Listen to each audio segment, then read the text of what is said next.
Kebakaran hebat ini terjadi di Kelurahan Uritetu, kawasan Pelabuhan Slamet Riyadi, Kecamatan Sirimau, Kota Ambon, Maluku.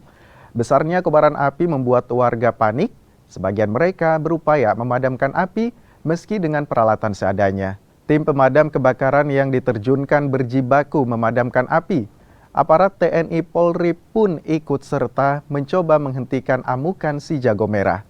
Akibat kebakaran, rumah hingga tempat usaha ludes terbakar. Tak hanya itu, 1 orang tewas sementara 2 lainnya mengalami luka.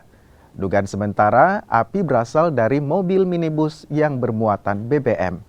Sementara itu, para korban kebakaran kini diungsikan sementara di ruang tunggu Pelabuhan Slamet Riyadi.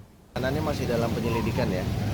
Dalam penyelidikan yang sudah ada kita identifikasi korbannya 1. Ya, 1 terbakar ya di dalam rumah ya.